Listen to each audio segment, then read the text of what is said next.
body is a righteous body. It's the Lord's body. I'm going to tell you, this dollar's body belongs to the Most High. I remember some of the first baptisms being done right here. I remember Elder Rawchaa traveling overseas to try to help with what was going on over there. And there's some people here that endured through all the shakeups and all the inconsistencies that was going on with other people trying to arise and do all things, but yet you endured.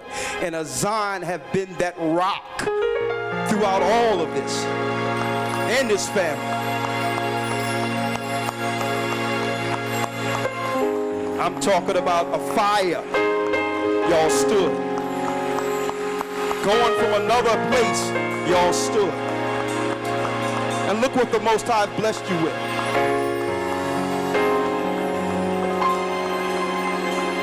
But brothers and sisters, it's not over. The war just begun.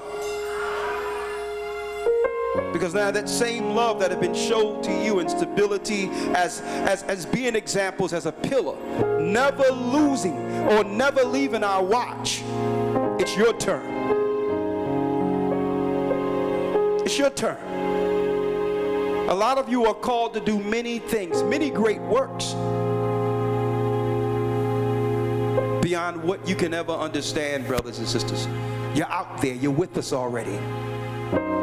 You've been waiting on your ministry, and your ministry is here, folks. I'm going to tell you right now, we've been having meetings to rally the bodies together to affect our community in a righteous manner. And it's your time. Every single individual will have a work in here before the final hour. And it's ticking down. Thank you, brother. I would like to start now. And of course, it would be amiss if we didn't at least begin with what's in the news and what that means for us.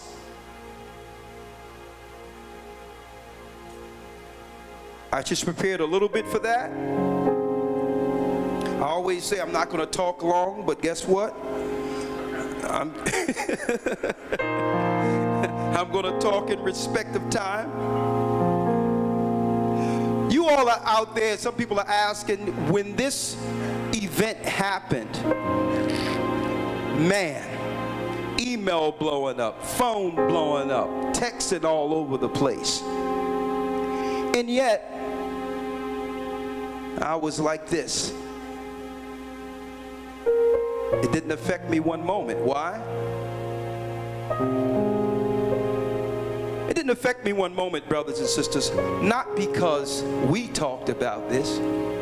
It's because Christ revealed this to us a long time ago. I was like this. Oh, what can we do? What are we going to do now?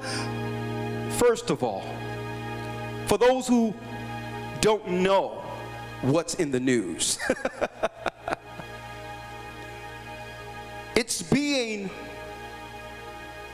publicized through the media that two black people in Bonnie and Clyde fashion went into New Jersey on a sole mission to disturb or to harm someone of the Jewish persuasion. And this lone singular mission was stemmed from hatred against Jewish people. Now, I'm not even going to focus on that narrative. Why? I would say first, like I've always said, listen to this clearly. Never believe what you see on TV. That's not supposed to be the thing. That's not supposed to be the thing that emotionally moves you into some level of urgency. If we aren't urgent already, that's not going to do much. What can that be? And I said years ago that there's 3 separate points you have to look for in one of these events. Right? And I'm going to show you what this means according to the word. I'm going to let the word talk. But there's 3 things you must understand. Number 1, in these events, not what I'm calling it, it's what it's being deemed in the media as an event. Right?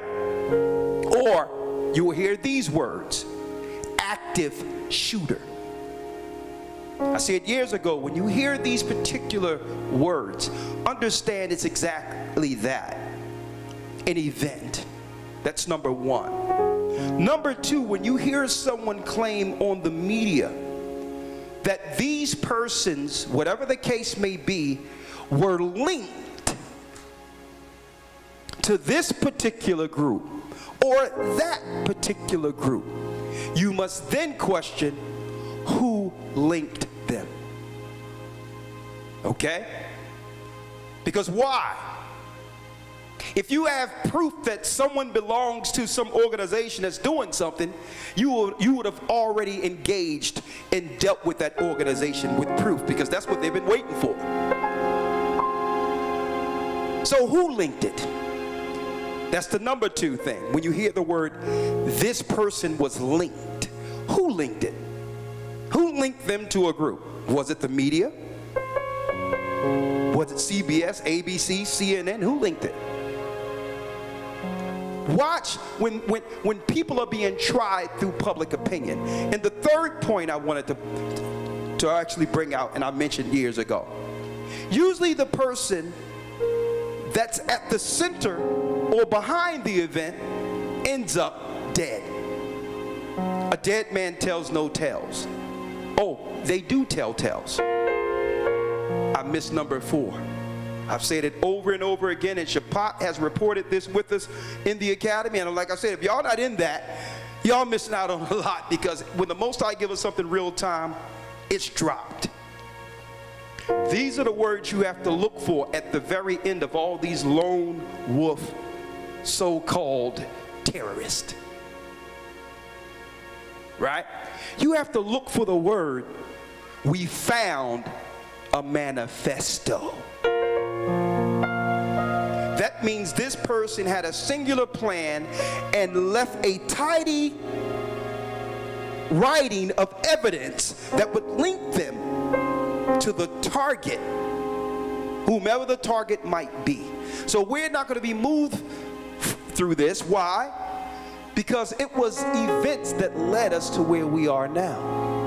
The events when Nero burned Rome and blamed it on the black Israelite Jews in 64 AD. That was, and guess what, folks? This is a strategic scenario, because I don't know how long it takes for anyone to write up a law or an executive order, but sure, they was able to rally together and get that thing quick. And within 24 hours, they had a full bill, 100 pages, all that written out as if it wasn't written already. You can't get an executive order drawn up in 24 hours. But they're going to do what they're going to do. I'm not here to talk about what they're going to do, because we know what the next step is and what's going on. The question is now, what are we going to do? Strategically, about 2 years ago, they began to take down certain videos from the Gathering of Christ Church. Now, you know, we would never demean another race or come against another race or even speak ill against anyone, because we weren't sent to do that. That this gospel is that the Most High could bring again the children of Israel, the lost sheep of the house of Israel, and through our righteousness become a light to the world. If the Most High is moving you to become the next leaders of this earth, because believe it or not, I know it's hard for you to believe, it will soon be your turn. In order, you cannot have a good leader without understanding the people you are entrusted to lead. And it so happened that in order for Satan to lie to us during this time, he had to also lie to the Gentile nations. And it's upon us to be that light and not use our opportunity now that we see who we are as a position to boast against others. It didn't feel good when they boasted against us. To show racist and hatred tendencies towards others. We're the last people that should be out there executing that type of emotion against other races, knowing how it felt when they did this to us and continue to do this to us. There was a video that was taken down in particular strategically, and I understand why they took this one particular video down, but we saved it. All praises be to the Most High. Brothers and sisters, it detailed this event verbatim 2 years ago on a video. Verbatim, when they began to go into that new label, black identity extremist, that moved the narrative from Islamic extremists to our people. And these people that would be extreme according to their mainstream media are those who would begin to claim an identity. So there was no such thing as this particular new term or phrase under the nation when the Nation of Islam rose up in the 60s and 70s. Not once did we hear anything about some black identity extremist. When the Black Panthers was raised up, you never heard that if anyone would be a black identity extremist, it would be a group with the name black in it, right? Black Panthers. But now, and then they showed a brother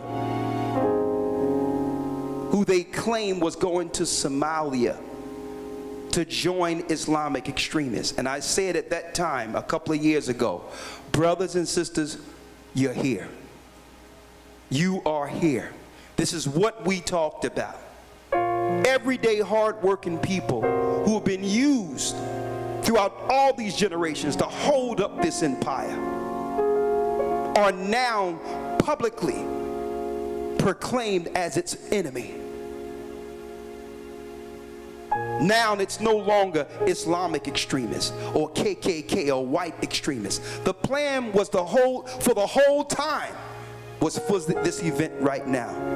And brothers and sisters, let me give you the name of the title of that particular video that was taken down strategically 2 years ago. And I'm going to make sure all of you have access to this video. And if we can, we're going to try to take clips of it and put it up on GOCC Media and date it and say it was said at this time. The name of that video was titled "False Flags Which Leads to Persecution." Quote unquote. False flags that leads to persecution. They knew there would come a time in which there would be a political and spiritual standoff with the people who are now identifying themselves as the children of Israel and those who have always claimed to be the children of Israel. And the political stage has been set, because now with an executive order, they are now deemed a nationality.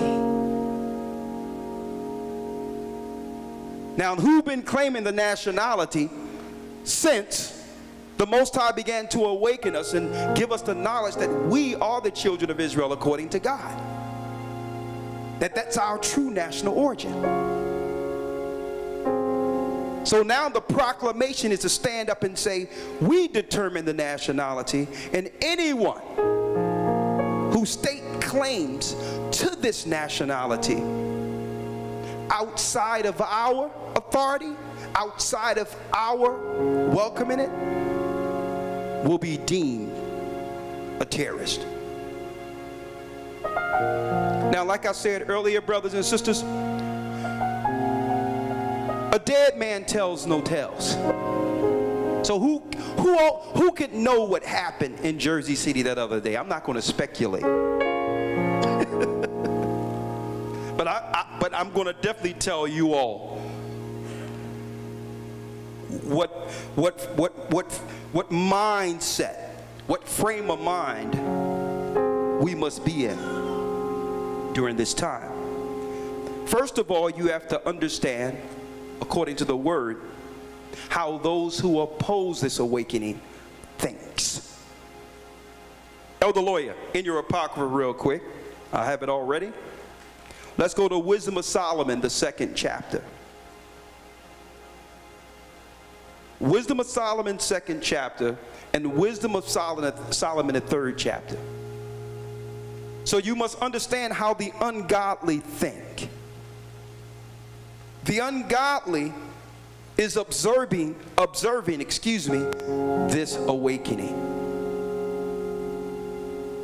You know what this truth is doing when you realize you are a child of Israel? You know what it does? It frees you from the fear of man, and it empowers you. It empowers you beyond the scope of their control over you.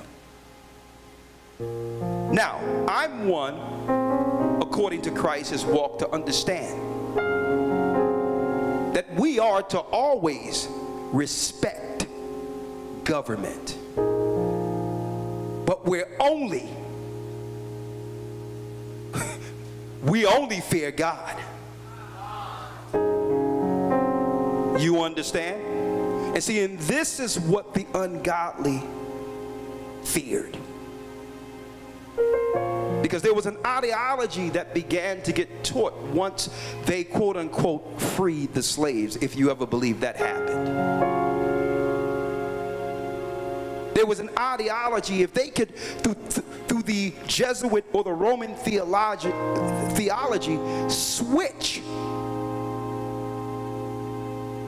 through doctrine, the fear of God means fearing government. If they can switch that narrative, then they would keep our people under mental bondage and religious servitude until they can accumulate enough time under the New World Order to set up a one world government who could now strategically do what Vespasian and Titus failed to do. And that was to destroy the 12 tribes of Israel. He said, listen, let's use religion. Let's teach that fearing government is fearing God. And we will, no, what we'll do, we'll choose certain precepts. Render unto Caesar what is Caesar's. There's no power established but as of God or from God. And therefore, because these people are spiritual and love God, they'll be model citizens in fearing us, the governments of the earth, as God. And that ideology, folks, believe it or not, came straight from this neck of the woods, the Bible Belt, down south, Texas, all that. There's no way they could free the slaves without having a viable spiritual alternative. But But when you begin to wake up and realize, well, hold up, it's not whether or not they fit the prophecies. We definitely fit the prophecies of the children of Israel. We definitely fit the prophecies. You got to hold that, because I need to go to Christ first. Go to Matthew 10. Because instead of talking about what the ungodly is doing, first, let's talk about what Christ said in this time. When he sent the disciples out, and he gave the disciples a distinct mission for the ministry that would change the earth. The ministry that would break down all strongholds and ideologies through mainstream religion, which has always been established to keep the children of Israel under spiritual bondage. Matthew 10:1. Read it, Elder Lawya. Yes, sir. This is St. Matthew chapter 10, verse number 1. Come on. And when he had called unto him his 12 disciples, he gave them power against unclean spirits to cast them out. The first thing he did was do what? Give them power over unclean spirits to cast them out. I was checking out a video by this so-called philosopher in a conversation with a what you would call anonymous evildoer. The first question was, what is your highest or your greatest form of control over man to keep mankind in subjection as humble servants for your will? And the answer was, the number one answer was, sickness. I make them sick. If they're sick, they're more so focused, their singular focus is the body. And they'll more so focus on how to heal themselves and not on how they're being ran or made to serve me. Sickness is my number one tool against the righteous or the people as a form of control. And then the second was more profound than the first. He says, what is your second tool of control, of making generational servants, slaves? He says, what we do after the sickness, our greatest tool to keep continual servants is poverty. If we can keep mankind striving just to put food on the table, they'll be so focused on their environment. They'll be so focused on the singular trap that they're in, striving just to make ends meet. They'll have no time to focus on us. Folks, check out what Christ said. First mission was what? And when he had called unto him his 12 disciples, he gave them power against unclean spirits and to cast them out. These unclean spirits to cast them out. For those who know, who have actually been in our academy, we go into the origins of evil. That these spirits are from the Nephilim seed that died during the time of the deluge or the flood. After the flood subsided, they began attacking Noah's children. And their key strategic poison was to do what? Use chemists and chemicals to make the people sick. And Noah began to pray to God, and 90% of them were bound, using chemicals and cross-blighting plants to make poisons. Why? Because if a person's sick, how can they focus on their purpose or need by our Creator? So what they do, they inject us with sicknesses. Who all seen Gladiator? Raise your hand. That movie Gladiator. And I can use this example of why they make us sick. Remember at the very end, when Caesar was about to fight Maximus, before the fight began, he stabbed him under his armor to make him weak, to even the physical playing field, so that everyone out there could believe that he could actually beat Maximus. So those same ideologies and that same mindset is instilled in Caesar today. Now the names of the 12 apostles are these. The first, Simon, who was called Peter. Jump straight down. We all know their name. We got church people up in here. Let's get to the next one, Lawya. Let's do it. Yes, sir. Verse 5. In these 12 Yeshua sent forth and commanded them, saying, go not into the way of the Gentiles. Now at this time there was no such thing as Gentile Christians.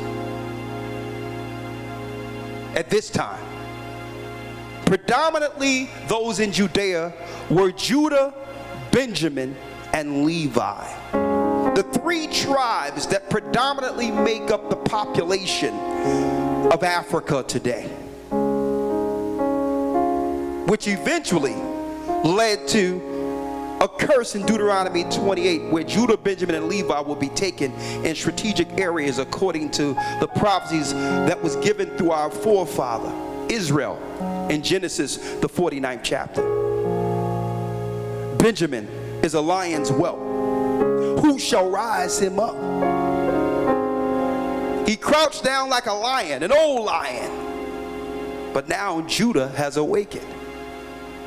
Benjamin the warrior, he was there with us, receiving these commands to one day help our people.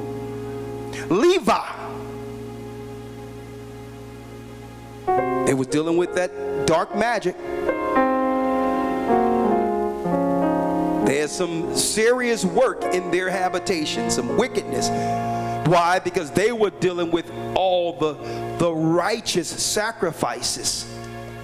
And the spiritual connection between the throne came through the priesthood. So they always had that way of sacrificing animals and making sure sins were forgiven. But now they're doing it on the dark side. And now they are being called back again. And some people ask, because I love, as Christ and the Most High, all 12 tribes.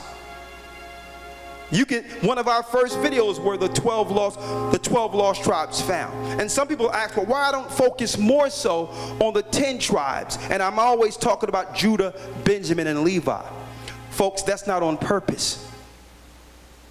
The Bible says that I do it subconsciously, but it's like this. The Bible says that he must magnify Judah first, so that the tents of Ephraim don't magnify themselves against us. They're already together. They've always been together. And if we begin to magnify them, and they're greater in number and organized, already above any organization we could think about, they would begin to try to overtake us, and that split and that war would begin again. So it's not about that. Just like you see online now, you got some people, because the Most High used Judah to wake up the world, because it started right here in America. You got other tribes coming together and say, well, there was this Mormon's book was the second stick of Ephraim. Doing what? Trying to make a divide from Christ's mission. To say it's about their stick, so they're going to deal with the Book of Mormon now. And these people learned they were Israel from Judah. They learned the ministry that we're teaching from Christ.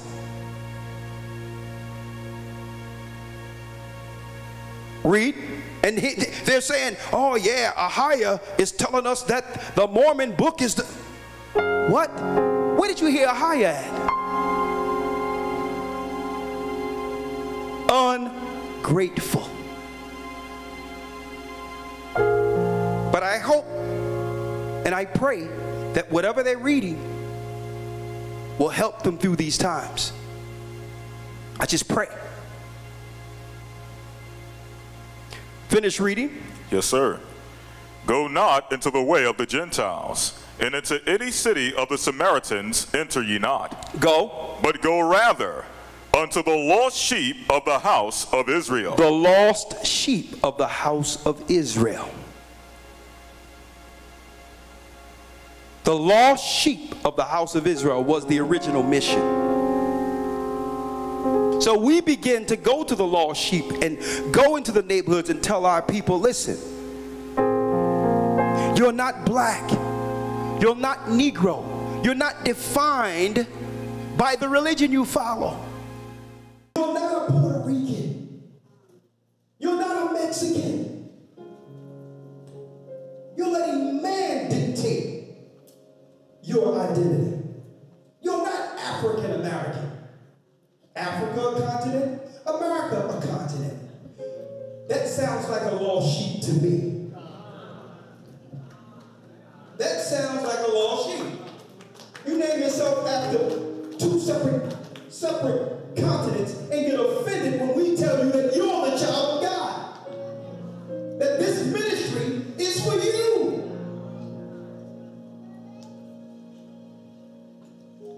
We've always been ungrateful. And Christ said if they denied me, they're going to deny the Father. He says they'll hate you because they hated me. Tell me if Christ wasn't walking today with 12 guys separate from the Holy Rollers, the Baptist church and the Catholic church. Tell me they wouldn't try to put him on medication.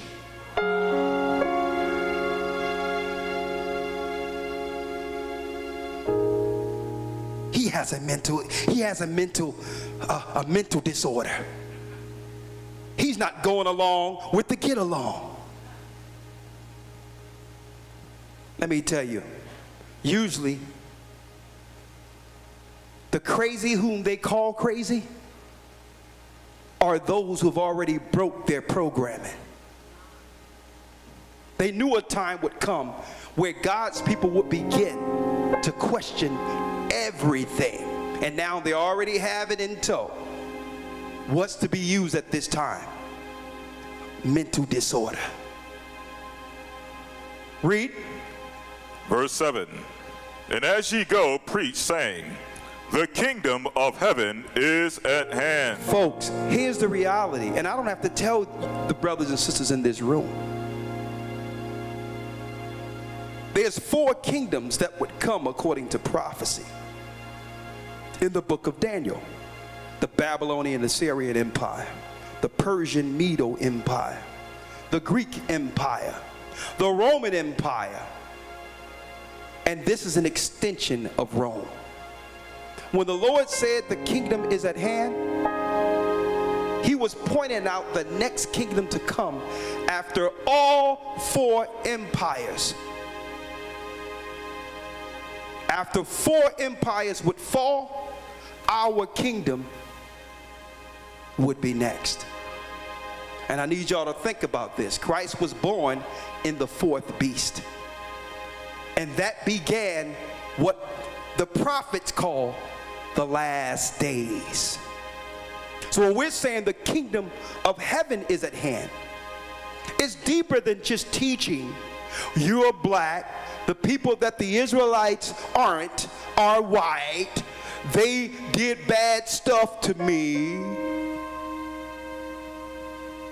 and we need to do stuff back. No more low-level ministry. You understand? A king and a queen speaks with eloquence and walk regal. He He says the kingdom is at hand. What was Christ teaching? What was he telling the disciples? Go to the brothers and sisters, the lost sheep of Israel, and let them know you are the true kings and queens and leaders of the next empire. No more servitude.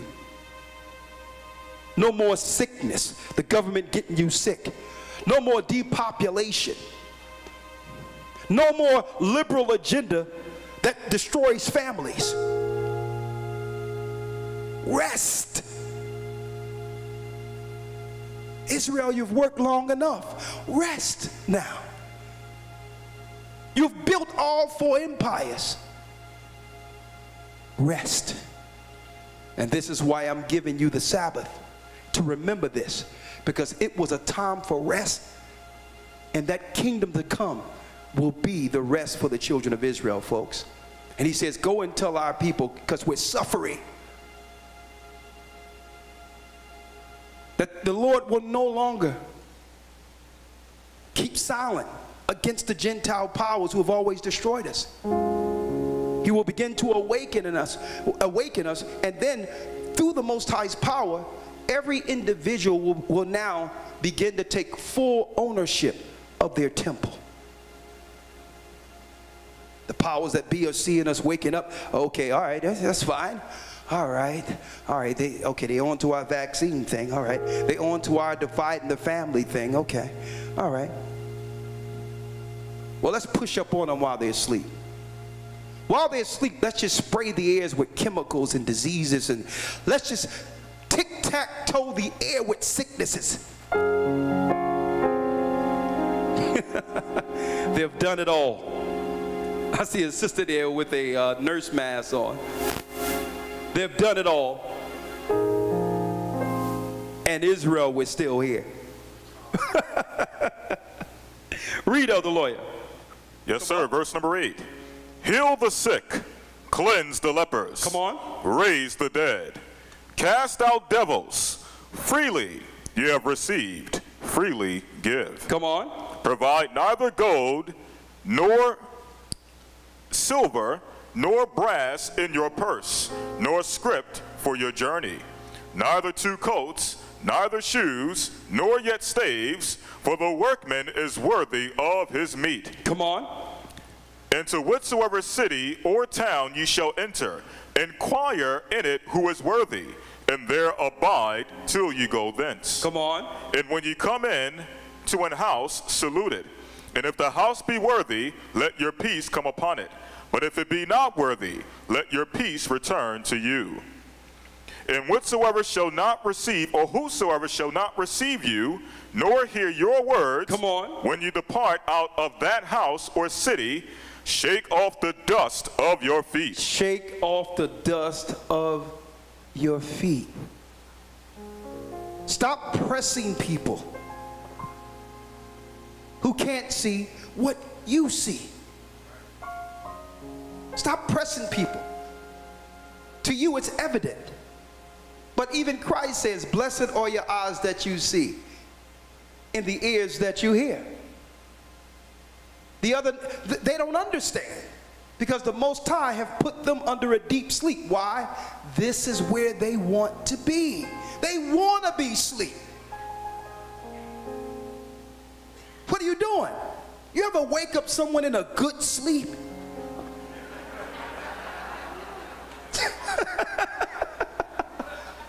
That's trouble.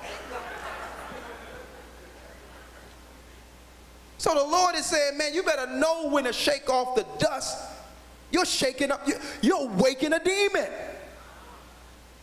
Well, I pray that my mother or my father can understand. I don't know why they so hard-headed. Or my cousin. Listen, it's not time for them to understand. You have to be patient.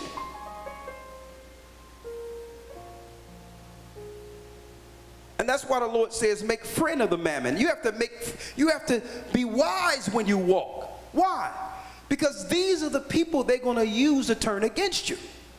You'll rather have them on your side. I'm going to show you Christ said that. You understand? They're already using the media and all that to paint a negative picture of what this is. But they refuse to go into the Bible and say, well, you know, even though this is how we're reporting this so-called Israelite thing, according to the Bible and history, there is something to what they're saying.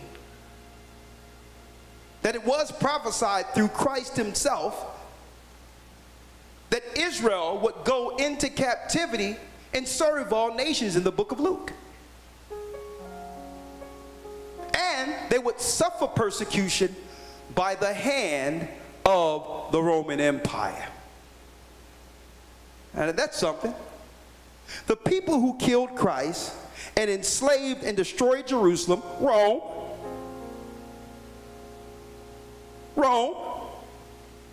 has become the authority over God's book. It's through them we learn the true mission of Christ. If it was through them, who have more power right now if they were following Christ's true mission to make sure every mouth is fed, every child is well? Who would have, if they were following Christ's true mission, there would be no need for Israelites to stand up and say, well, do this and do that, and we need to do, you would have done it already. So, I mean, and that's what I don't understand when it comes to our people. We'll look at the so-called authority and say, well, they must be. No, you haven't read Christ's words. If you have the power to heal the sick, you don't go into, under some Roman Catholic mission or some international pharmaceutical mission and say, well, we're here to help the poor Africans with vaccines. No, there's side effects to those. So they don't have a philanthropist mission. And I need y'all to check that out. When you read Christ's true mission, it's clear in the end who in the end would be the teachers in this earth of his ministry. They have the power to heal the sick. They have the power to stop poverty and homelessness overnight. But yet they claim to be Christians.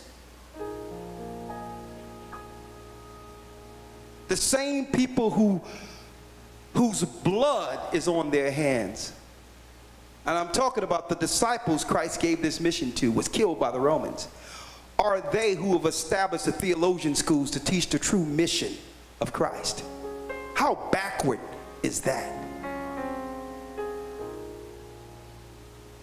Read.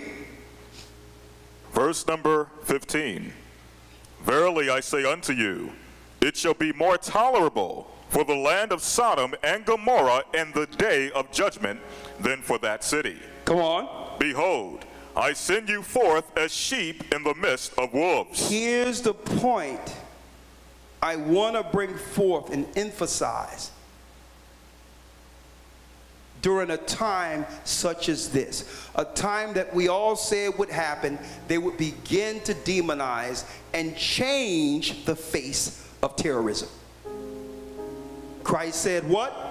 Behold, I send you forth as sheep in the midst of wolves. Come on. Be ye therefore wise as serpents and harmless as doves. Be wise with this truth and harmless with this truth. If you handle God's word correctly, you wouldn't have to backtrack on your stance when you're asked publicly. You wouldn't have to backtrack and say, well, I don't condone this and I don't say. No, we got you on tape, buddy. What are you talking about? If you walk with the word and be harmless, be wise as a serpent and harmless as a dove. You have to understand, we fear God, but just like Christ and the disciples, you must respect the power of government. Because the Most High gave Daniel that vision of who would rule from one empire to the next. He gave them that power to rule for a specific time. So you'll never hear me, sitting there talking about, yeah, this about Donald Trump, or this about Obama personally, and this about, why? Because that's an authority seat. And Christ stood before Pilate as a righteous man with no guile in his mouth, understanding that his God is the God of all people, including Caesar, including Donald Trump, including all these others who are set up in these temporal authoritative positions.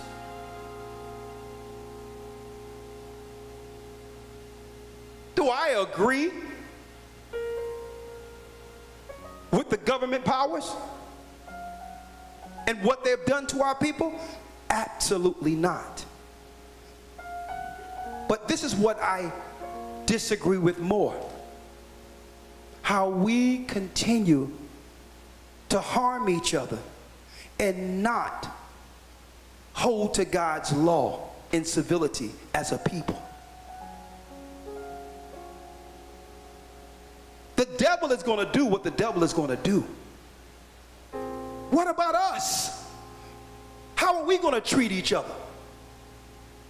How are we claiming to be the children of God and not walking in the light of Christ?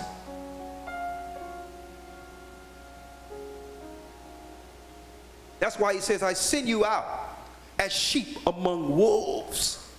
Be wise as serpents, harmless as a dove. Understand what you're showing. Every time you teach this word or you show forth what you know and a person comes to the knowledge of it, it's like someone at the base of the Tower of Babel pulling out another brick.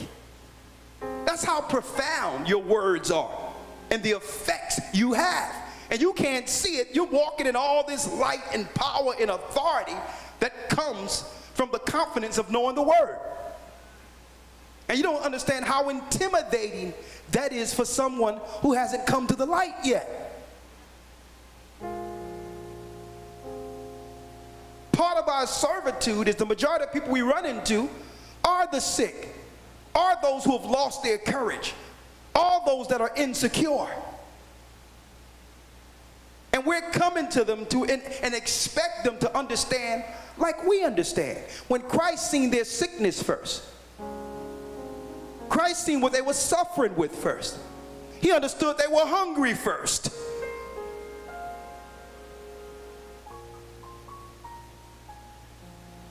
You want them to understand all this high knowledge from the heavens and precepts. And their whole life is in shambles. No, the Lord says, let's focus on what they need. The devil have our people sick. The devil have our people in poverty. You feed them, and believe me, they'll be up all night to hear the word you have. You give them something to drink, they'll be there all day. Be wise as serpents and harmless as dove. You'll never see any of us on the street talking about this personally about this president and this personally about, you know what we'll talk about? If we talk about the president, we'll say, well, listen, in this time according to the president, God said this would happen. According to prophecies, this would happen or that would happen. And we're not making God's or Christ's ministry personal.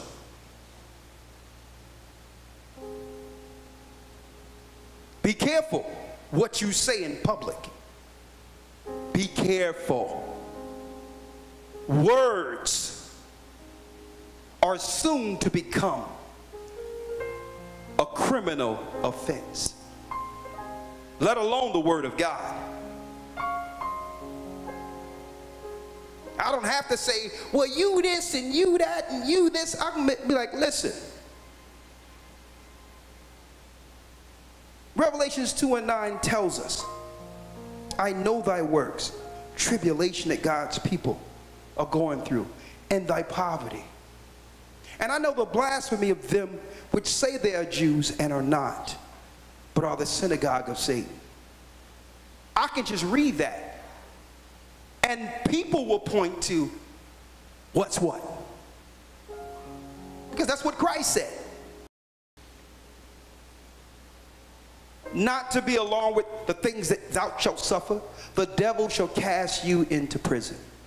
I can read that and say, well, okay, who's in prison?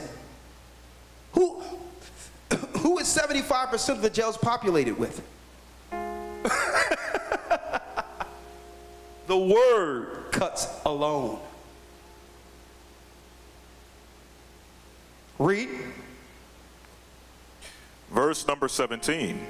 But beware of men, for they will deliver you up to the councils and will scourge you in their synagogues. See that? That's why I'm reading this right now.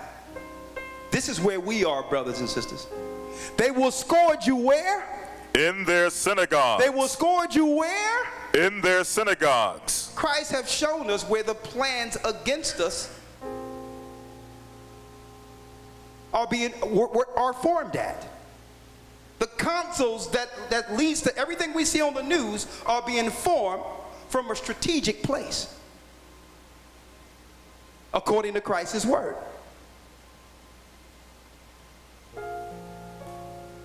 So you want to know what's going on with now the Israelites and what you would call those of the other persuasion being now spoken of within the same news report? Here we go. He said they would do what, Lawya? Behold, or verse number 17, but beware of men, for they will deliver you up to the councils, and they will scourge you in their synagogues. And they will scourge you in their synagogues.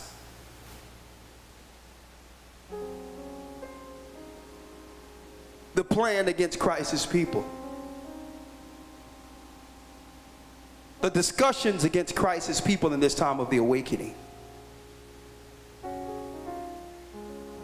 are formed in these particular conclaves, these particular temples. Now, you all know.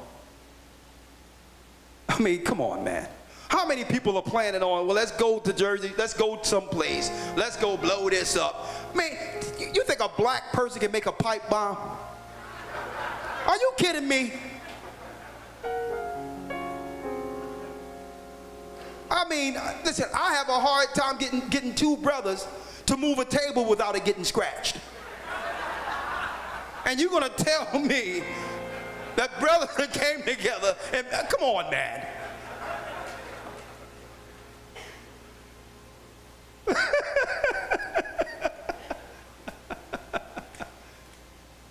This is straight out of a Hollywood script.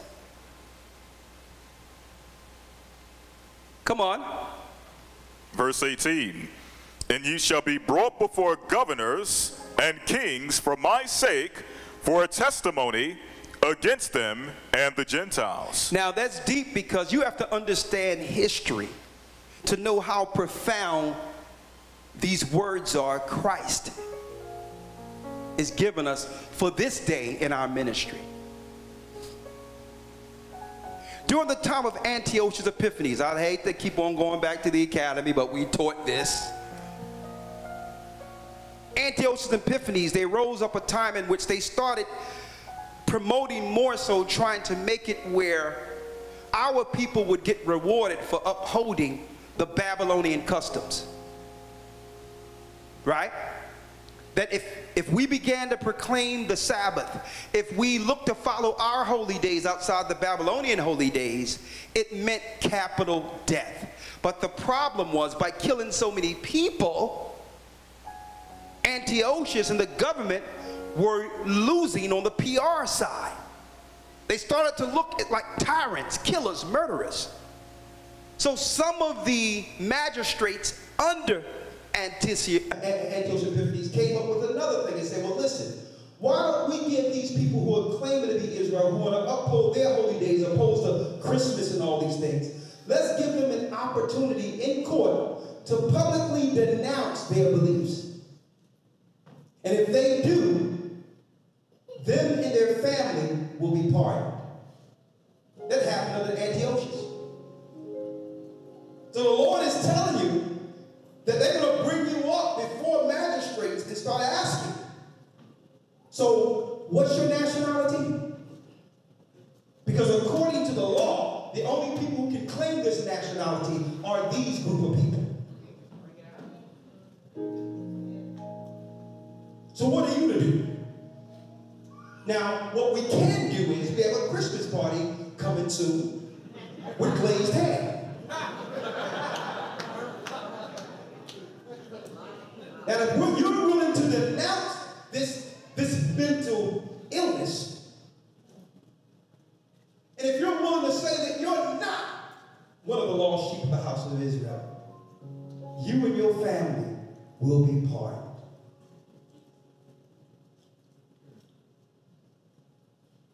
Read. Verse 19. But when they deliver you up, take no thought how or what you shall speak. Oh, now check out how the Most High is. Christ has given us an insight on what to do in our present time. Take no thought for what you shall say and how you're going to formulate. Because why? Keep in mind how the media is doing this. They're really not making no differentiation, or differences. There's a vague cloud on what particular type of group they're really, or what group they're targeting altogether. Right? So what they're doing is saying, well, they could be from this group or they could be from that group. Right? So there's some type of what you would call haze in who's particular and what Israelite particular they deem an enemy of the state, so to speak. So the Lord say, listen, you don't have to rehearse nothing. You don't have to rehearse nothing, because they're going to ask you certain things with the proof in front of them. They're going to know what you said already. They got all your social media. They got your Instagram, your Facebook, your YouTube. They already know what you think.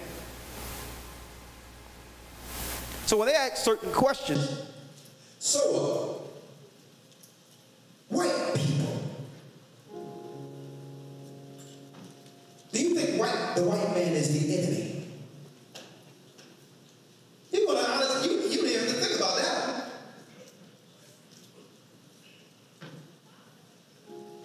No, you are. Sin is my enemy.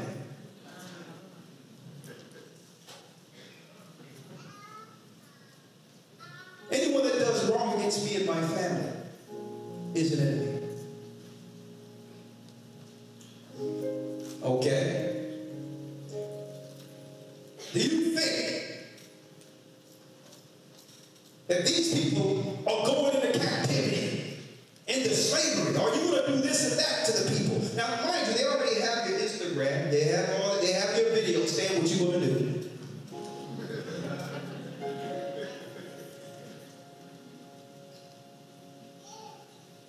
And I thank the Most High as a teacher of Christ's gospel in these last days. Folks, I'm going to tell you, this is the last thing that I plan to do in life. This is nothing I wanted to do. I'm here by default.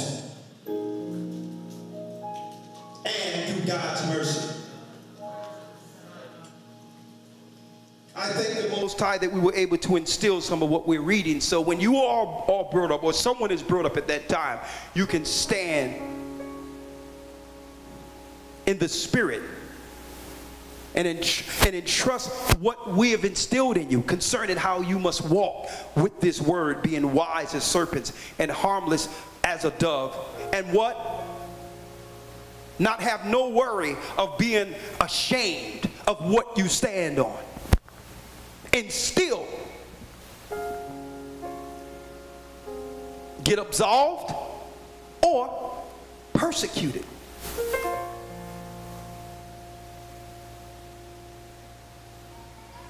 Read.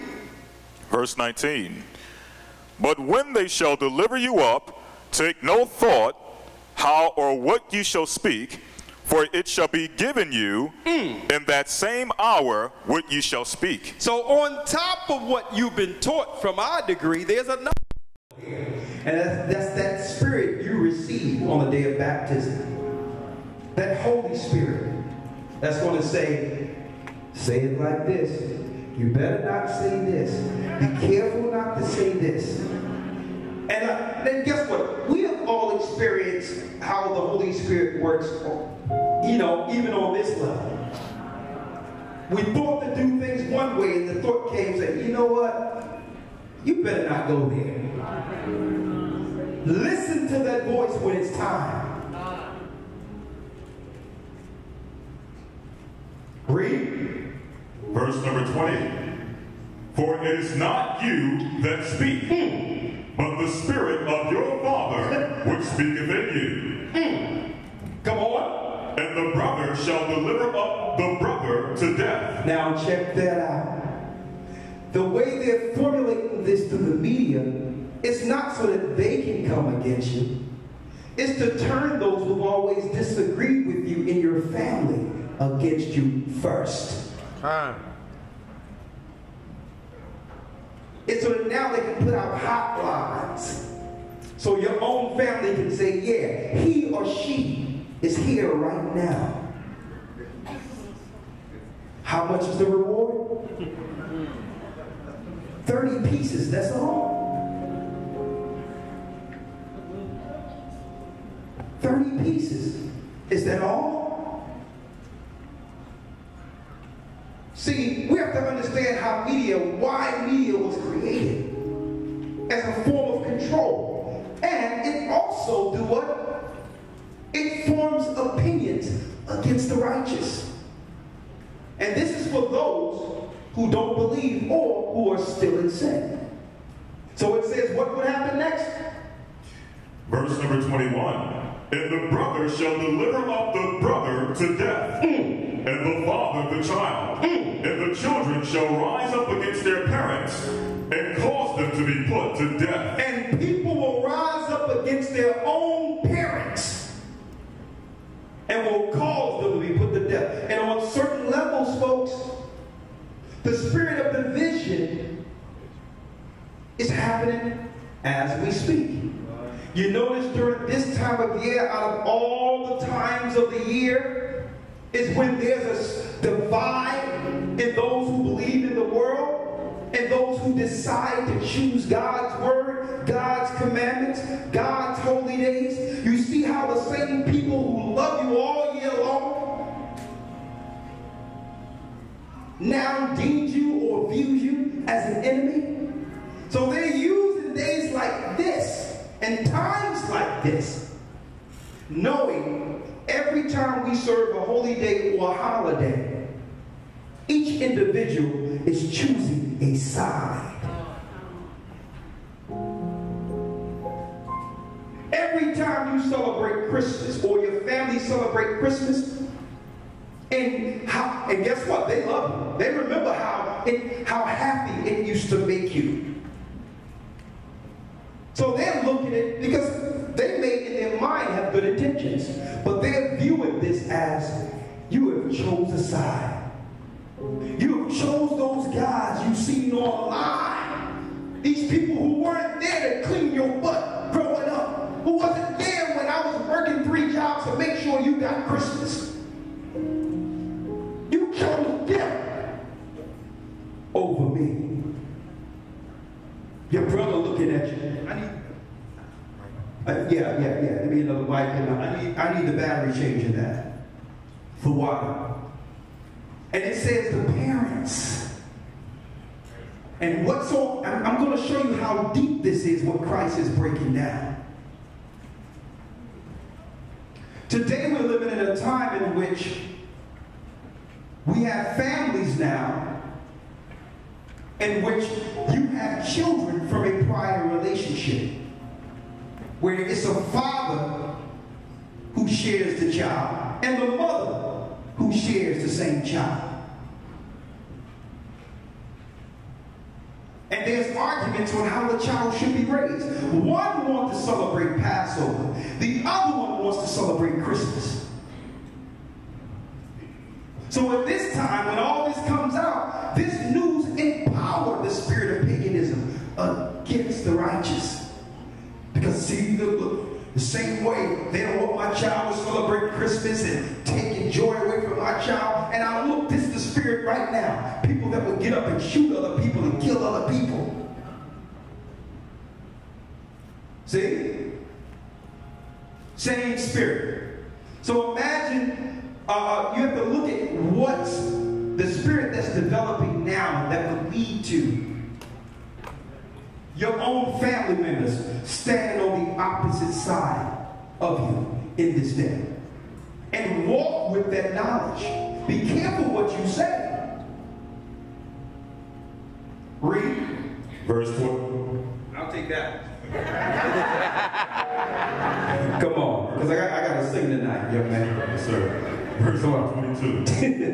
And ye shall be hated of all men for my name's sake. You shall be hated of all men for my name's sake. Now, if you tell the truth concerning your history, leading back to the lost sheep of the house of Israel, that is now deemed what? Hate speech. Truth is hate speech. Common sense is hate speech. Someone speaking truth through common sense has become now an enemy of the world. Come on. Verse 22. And ye shall be hated of all men for my name's sake, but he that endureth to the end, the same shall be saved. Read it again. And ye shall be hated of all men for my name's sake, but he that endureth to the end shall be saved. He that endureth unto the end, the same shall be saved. Come on. Verse 23. But when they persecute you in this city, flee ye into another. Hold up. Hold up. I remember years ago saying that soon it will be time for the children of God to make our way back to the old world and flee Babylon.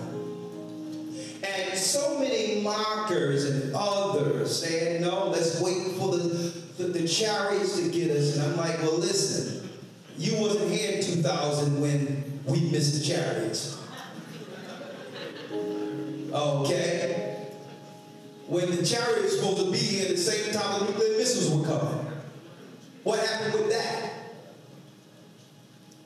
Or they were trying to minimize Christ's words and the Most High's prophecies when he says, come out of our people, by claiming, oh, that's the gathering of Christ's church with that flea doctrine.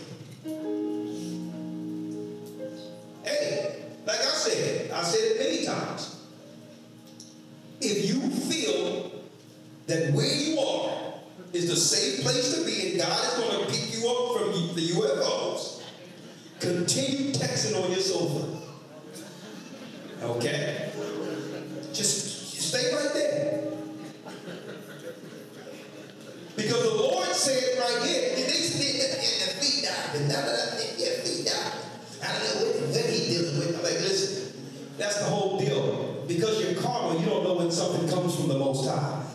I'm only quoting the Word of God.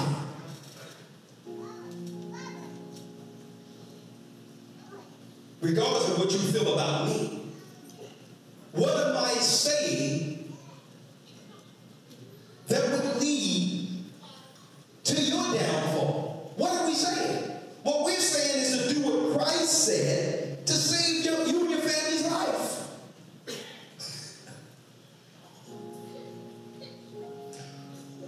But now that churches were established when we originally went out and began to set up the churches, we can now do what? Read. But when they persecute you in this city, flee ye into another. Flee ye into another.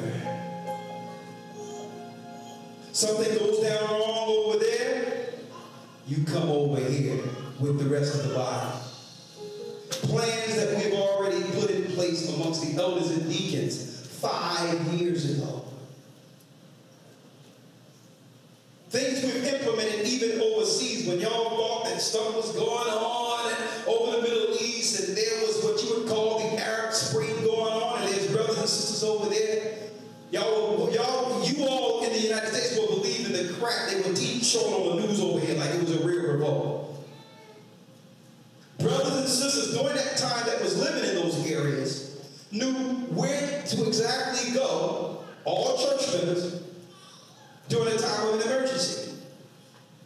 And guess what? I'm sitting there talking to one of the brothers, saying, hey brother, because I was in England at this time. And I said, brother, it looks scary on TV. What's going on over there? He said, elder man, listen, I'll just put this nice barbecue sauce on this chicken, man. He says, man, hold up, elder, let me hold on. I got to glaze the other side. And he's sitting there laughing. Everything I'm saying is absolutely true.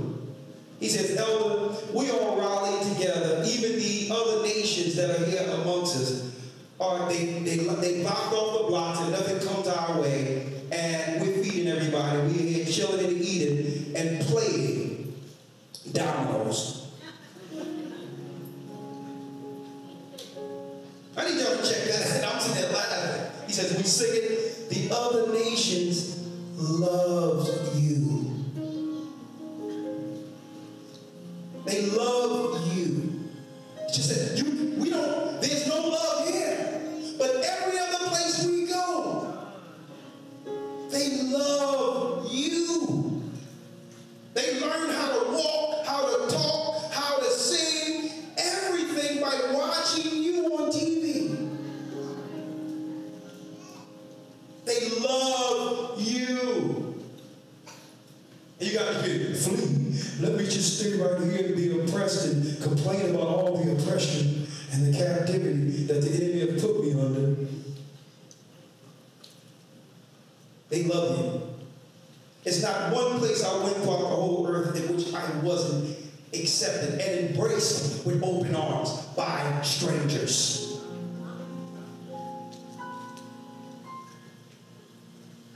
That's that captive mind that put on you the spirit of fear. Oh no, I'm not going to flee down north. Now the victuals ain't good down north. I'll be right here.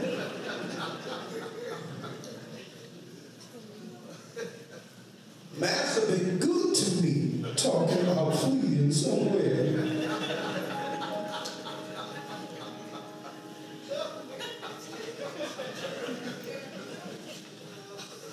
Read on.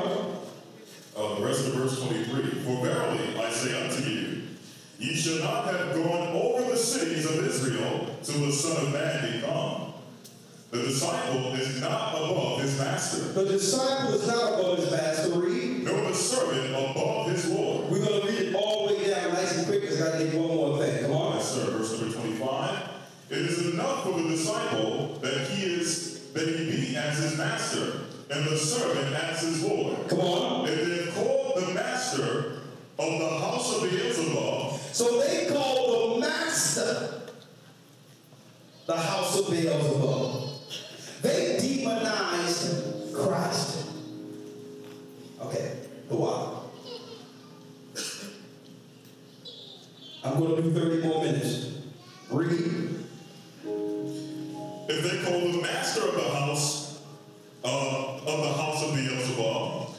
much more shall they call them of his household? Look at that. If they call the master Beelzebub and demonize him, which is Christ, how much more will they demonize the children of Israel? They called our Lord and Savior the devil. They lied on him. They lied on Christ. He was put on trial. Pontius Pilate, and it was our people the whole time beating him, spitting on him, saying that he cast out demons through Beelzebub. But no one wants to talk about that. You have some of our pastors out there right now can't wait for Sunday to teach on what they seen off the news and say, see, I told you, not realizing this is the only ministry in earth that Christ sent to liberate your church.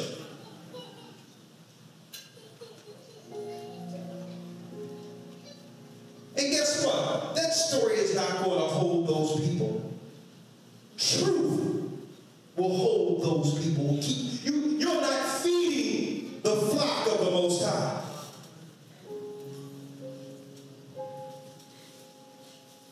Can you imagine me right now coming up after not seeing you brothers and sisters for a while? Can you imagine me coming up with a lesson that was prepared for me through some Sunday school theologian book? Can you imagine me coming before you and say, oh, let me wait till Master get the mail come in, or the lesson come in from Master, and I'll pop up here and give you a word that's being taught through mainstream theology. Read on. Verse 26. Fear them not, therefore. What? Fear them not, therefore. For there is nothing covered that shall not be revealed, and hid that shall not be made known. Eventually, people are going to know, just like they knew during the time of Christ, that the children of Israel in the last days were telling the truth. It's going to be revealed.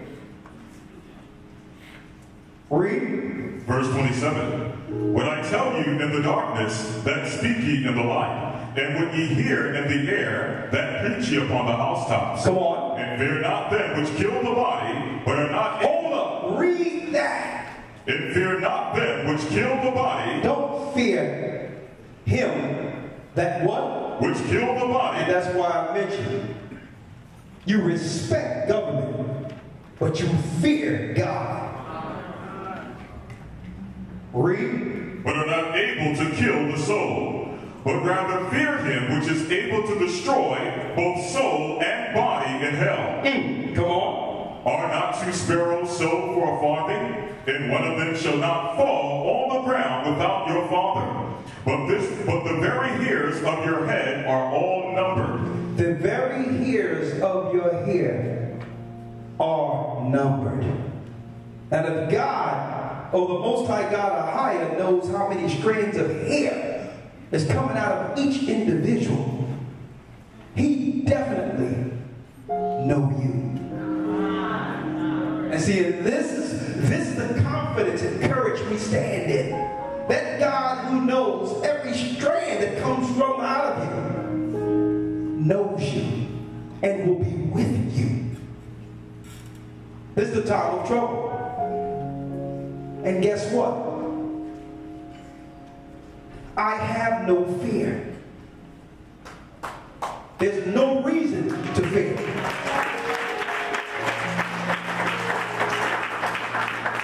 And neither should you. Anyone operating out of fear, opposed to operating out of the Spirit in this time, will be moved through Satan. Will be moved. Oh man, the elders, I don't know. I mean, they dragging their feet. Man, I got this collection on GoFundMe. And, you know, man, I just got on Facebook and corresponded with a guy that, you know, who just built a pygmy hut in Africa.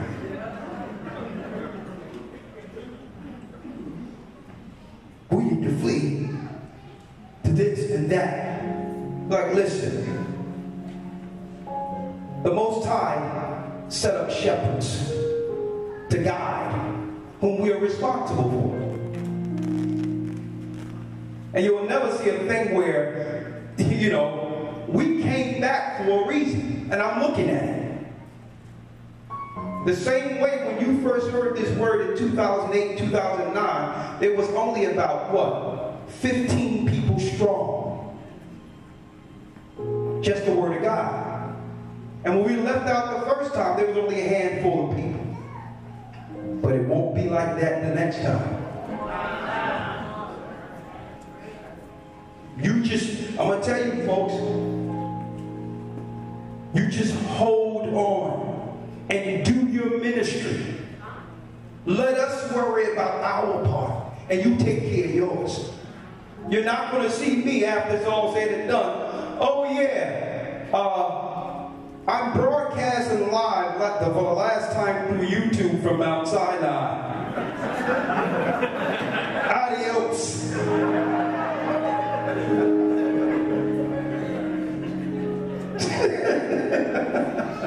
Doesn't work like that. We work together. We build together.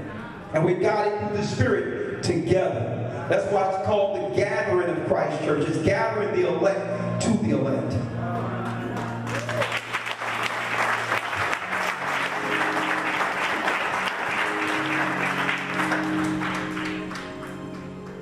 Read on. Verse 31. Fear ye not, therefore. Ye are of more value than many sparrows. Come on. Whosoever therefore shall confess me before men. If you confess Christ before men, and don't lose your confidence, even in time of trouble, life or death scenarios. Read. Him will I confess also before my Father. If you confess Christ before man, he'll confess you before the Father. Read. Which is in heaven. Verse 33. Come on. But whosoever shall deny me before men. But if we deny Christ before man, him will I also deny before my Father, which is in heaven. Think not that I am come to set peace on earth. I came not to set peace, but a sword. A sword, a division. Understand, it's not all, you know, umbrella, flowered umbrella and grass and tulips, and it's not that way. It's not all dressed up. I'm going to tell you that right. I'm going to tell you that right now. We are going to go through some tough times. When I say flowered umbrellas, a lot of you don't know what I'm saying. Those little things at the side of the, on your side of the drink. They put on the side of the little flowered umbrellas. Life isn't that way. It's going to be tough. We're here through the Spirit as shepherds and as teachers during this time of adversity to build strength and courage. But it's up to every individual to come through. That's why it says, woe be to the man that trusts in man and makes their strength, that strength, his own. No, you have to be fully persuaded in your mind that you're standing in the truth. So we can help encourage you and build you and teach what we have to teach, but your trial, when it's time to know what side you stand on, is your trial and your test alone. That's how it is. When I say that, when certain circumstances happen and we're booked for the magistrates, no one's there.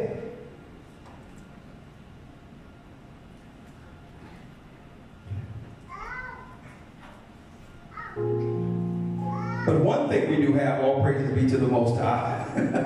While there's still a Babylon.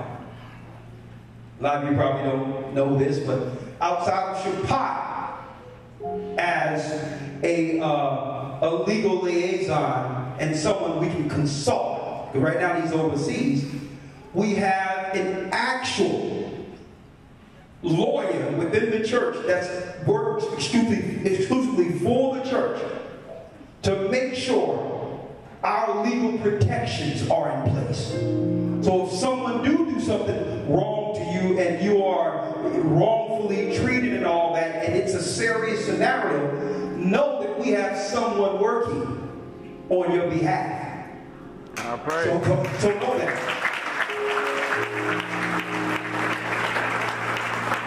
Also, they'll be drawing up different documents on what to do in certain circumstances, what your legal protections are when it comes to what steps you take with vaccines, how are you legally protected, under certain circumstances, and know your rights under certain circumstances as parents and all that. Well, we have that now as an integral part of the headquarters. So everything we told y'all was going to happen is happening. Everything. Read on. Verse 35. For I'm come to set a man at variance against his father, and the daughter against her mother, and the daughter-in-law against her mother-in-law, and a man's foe shall be they of his own household. And a man's enemy shall be they of his own household. Read. 37. He that loveth father or mother more than me is not worthy of me, and he that loveth son or daughter more than me is not worthy of me. And he that taketh not his cross and followeth after me is not worthy of me. He that findeth his life shall lose it, and he that loseth his life for my sake shall find it. Now, some people may get this misconstrued, in which it means, some people might look at this word on the outside and say, well, that means, hold up, what you mean? Love me more than my mother or father or daughter or whatever the case is. That sounds like, well, is that a cult? That's not saying that you love the gathering of Christ Church more than your family or your mother or your family or the church body more than that. Christ is not saying that. In these instances, Christ is saying, choose me over everyone else. That's the correct breakdown and understanding of that. Choose me, Christ, over your mother, Christ over your father, Christ over these others who may be dissuading or discouraging you. Because I know someone would look at that ambiguously and say, well, that's you choosing a group or Israelites over your parents. Because guess what? Some people teach that. No. A husband can't choose his wife over Christ. Neither can the wife choose the husband over Christ. Wow.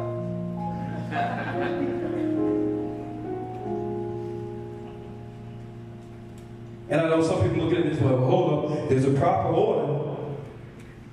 Man should be called Lord and he's the head. Yeah, he's the head, and she should follow you as if she's following Christ. But are you being Christ?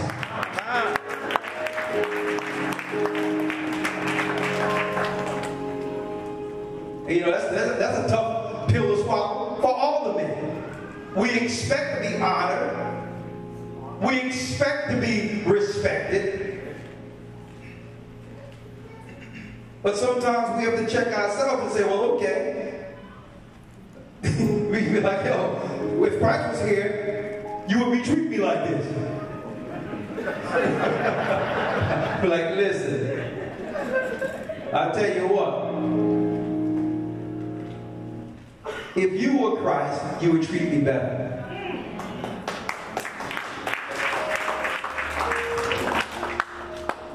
Again, but the first shall be last, and the last shall be first. and follow the Most High and make sure you honor what's established, that same reward that goes to that one person is yours. Let's read it again. Verse 41, he that receiveth a prophet in the name of a prophet shall receive a prophet's reward. Shall receive a prophet reward. And he that receiveth a righteous man in the name of a righteous man. If you receive a righteous man in the name of Christ, the righteous man, read, shall receive a righteous man's reward. Look at that. Because at the end of the day, like he tells us in that parable of Christ, we're all still working for that one penny. We really just want to get in at the end of the day. Come on. 42. And whosoever shall give drink unto one of these little ones a cup of cold water, only in the name of a disciple, verily I say unto you, he shall in no wise lose his reward. Exactly. Because more than ever, we're here for you, but even Christ letting us know. The shepherds and those that teach, you're going to have to really support us and be behind us and help us. Because through all of this demonization and what's going on in the earth, they're going to begin to highlight individuals who are effective. You smite the shepherd, the sheep will scatter.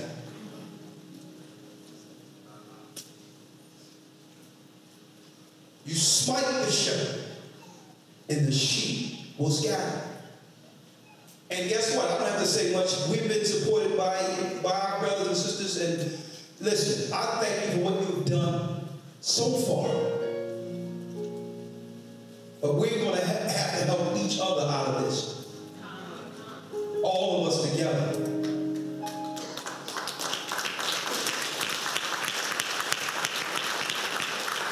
Last scripture, and then we'll pray out, and I'll hand it back over to Azan. Elder Rawchaa. Let's go to Wisdom of Solomon, the 2nd chapter, because I said that first starting with Christ. But then let's read down and see how the ungodly is thinking concerning this awakening. I'm only going to be a couple of minutes with this, and that's it. Wisdom of Solomon, chapter 2, verse number 1. Come on. For the ungodly said, reasoning with themselves. This is how they're reasoning in the synagogue. Read. But not aright. But not aright.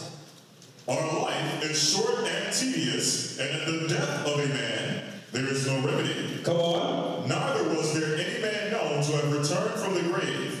For we are born at all adventure, and we shall be hereafter as though we had not been. So the ungodly just lives for today. America in the world is just one big amusement park for them. They have no aspirations for the kingdom to come. Knowing their future. So they say, you know what, our kingdom is now. Let's live it up. The ungodly. Read. For the breath in our nostrils is as smoke, and a little spark in the moving of our heart. Verse 3. Which being extinguished, our body shall be turned into ashes, and our spirit shall vanish as the soft air. Come on. And our name shall be forgotten in time, and no man shall have our works in remembrance. Come on. So they know that when Christ returns, there's nothing for them. No authority, no position, no nothing. That their lofty positions will be taken after the fall of the fourth kingdom. So in that thought, instead of them saying, well, let me repent and fall under Christ in respect of the new kingdom, don't forget, it says this is how the ungodly think. Right? Instead of them saying, let me repent and lay down this life for the life to come. they do what? Read. And our name shall be forgotten in time, and no man shall have our works in remembrance. Come on. And our life shall pass away as the trace of a cloud, and shall be dispersed as a mist that is driven away with the beams of the sun. Come on. And overcome with the heat thereof. Come on. Verse 5. For our time is a very shadow that passeth away, and our end there is no returning. For it is fast sealed, so that no man cometh again. Come on, therefore, let us enjoy the good things that are present. Come on. And let us speedily use the creature like as in youth. Let's use the creature like as in youth. Let everything become a toy. Everything will become a toy for us, including people. Read. Verse 7. Let us fill ourselves with costly wine and ointments, and let no flower of the spring pass by us. Let us crown ourselves with rosebuds before they be withered. Let none of us go without his part in our voluptuousness. Our voluptuous lifestyle of the rich and famous. Read. Let us leave tokens of our joyfulness in every place. That's the statues they leave, like Mount Rushmore, carving their face in the mountains like gods. They know there's nothing left, so they leave in monuments for themselves. Read. For this is our portion, and our lot is this. Verse 10. Let us oppress the poor righteous man. The ungodly say what? Let us oppress the poor righteous man. And a part of our plan is to oppress the poor righteous man. So who's the ungodly talking about here? The lost sheep of the house of Israel. This is how they think. In order for me to enjoy this life, to show how rich I am, there must be what? A developed, generational, impoverished class for me to rule over and measure myself by. Let me oppress the poor righteous man. And you know they're talking about us. And I'm going to tell you, and we really have to give credit to our brothers and sisters who are still in the Christian church, who have never lost their faith in Christ through this oppression. You must give them that. Keep in mind, with that Gratify show the other night, that 71% of Americans that go to church regularly are black people. If there wasn't black people going to churches, churches would shut down in America. 7% white, 1% Asian. So the poor righteous people that the wicked is oppressing are those who believe. Those that were raised in the Christian church and have found their way. A lot of us, including me, through Christ, found my way through that Christian church. It held me up long enough to be here. So I'm saying this because keep in mind, folks, let's not become too proud and forget from whence we came. And be considerate, not look down on our brothers and sisters who are still in those churches. Read on. Verse number 12. Let's go through it. Yes, sir. Therefore, let us lie in wait for the righteous. Let us lie in wait for the righteous. In fact, let me read verse 11. Let our strength be the law of justice. Hold up. Let us oppress the poor righteous man, and we'll use the law to oppress him. Let's push laws and criminalize their belief. Read. For that which is feeble is found to be nothing worth. Therefore let us lie in wait for the righteous, because he is not for our turn, and he is clean contrary to our doing. He's clean contrary to our doing. They are against our lifestyles. This is how the ungodly, who are the educated academia ungodly. This is how they're ruling or shaping legislation or plotting against the righteous. It's in the wisdom of Solomon. This is how they think of it. Read. He upbraideth us with our offending the law. This is why we'll use the law against them. Because they upbraided us with what? Are offending the law. They are chastising or upbraiding us for breaking God's law. When do they ever hear someone coming against them for breaking God's law? When they hear Israelites on those corners.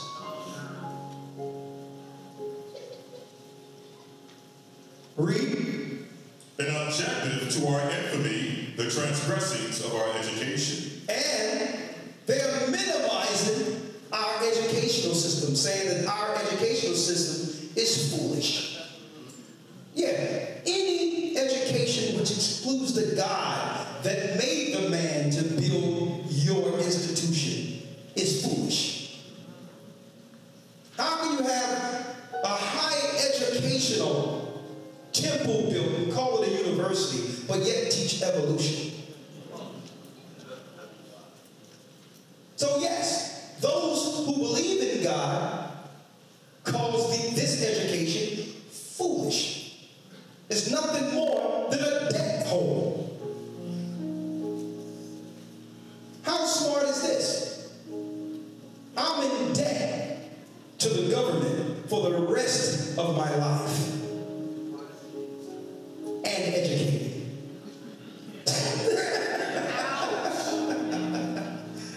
What education? Read. Verse 13. He professeth to have the knowledge of God. He professes to know the knowledge of God, the Bible. They upholding that Bible. Read. And he calleth himself the child of the Lord. And now these people are proclaiming that they are the true children of Israel according to the Bible. Read. Verse 14. He was made to reprove our thoughts. And obviously, they were made, the Most High put a spirit on them to correct us. Read. He was made to reprove our thoughts. He is grievous unto us. And we can't even stand looking at them. We can't stand hearing them. Because why?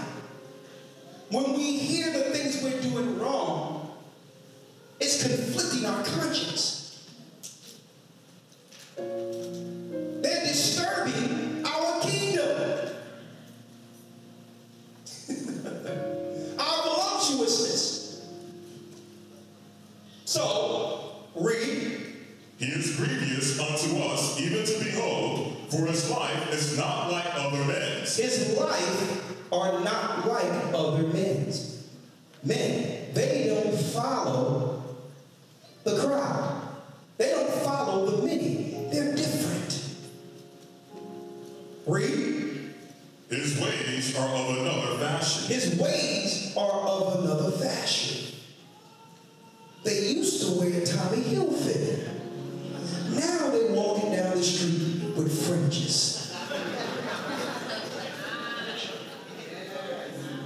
I mean, they went from Ralph Lauren to I Am Apparel.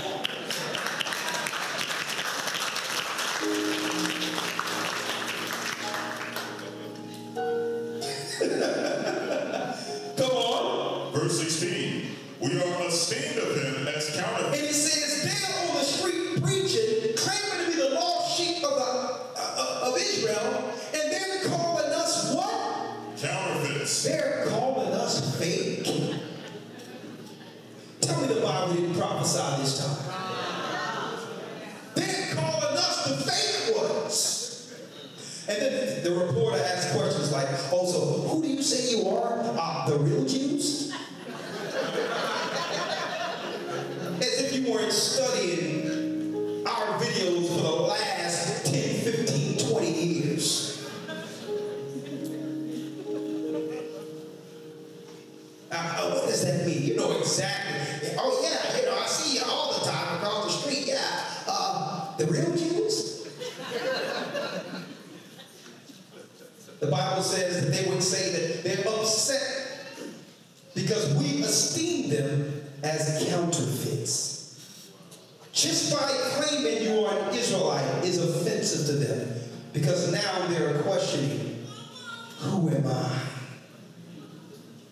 You even have people out there like Elder Rawchaa was talking about last night who are pretending to be Christians,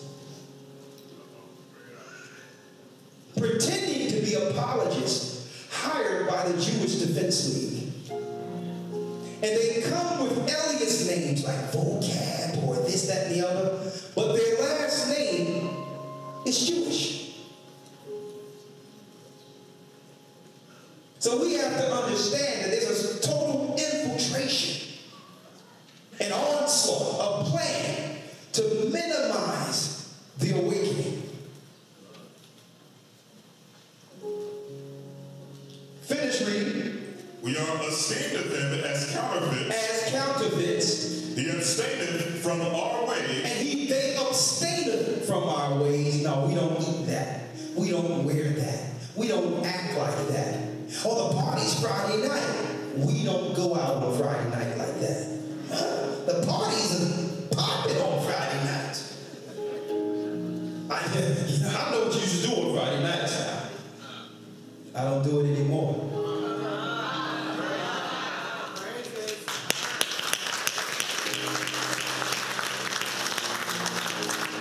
Read. He abstaineth from our ways as from filthiness. He pronounceth the end of the just to be blessed. He announces that it's going to come a time where our people are no longer poor, suffering, destitute, fatherless. Read. He maketh his boast that God is his Father. And they maketh the boast that God is their Father. And on top of that, they're calling on their Father's name. And if we didn't give it to them, their Father must be communicating. Their Father Ahia is talking to them. Read. Verse 17. Let us see if his words be true. Let's see if his words be true. Let's see if what they're saying is correct, that their God is the God. Read. And let us prove what shall happen in the end of him. And let's see what will happen. In the what? In the end of him. In the end of him. Just sign this order. You celebrate the Passover, Sabbath. You don't eat the things we eat. You think that what we do are foolish? Okay. All right. Let's see what happens at the end of you now. Read. Verse number 19. Or verse 18. For if the just man be the Son of God, if you are really the children of Israel, he will help him. God will help you from me. And deliver him from the hand of his enemies. And will deliver you from me. I have a plan for you. It's a face-off between the children of God of the awakening and those who've always proclaimed to be us. Last verse.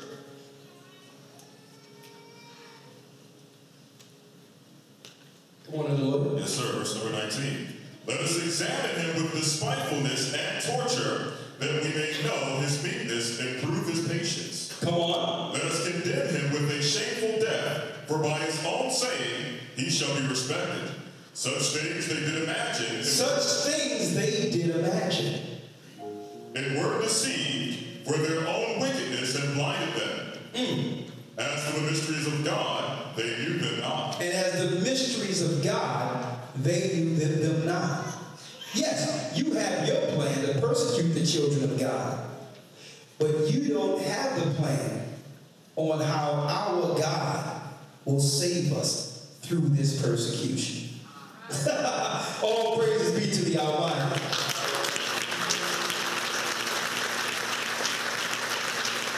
And I want to give all glory to Yeshua for the throne, for shedding his blood, whom the world called Jesus Christ, for the remission of sins. And I want to thank the Father for sending him to sacrifice on Calvary and give us this opportunity we have today to gather in the Most High's name.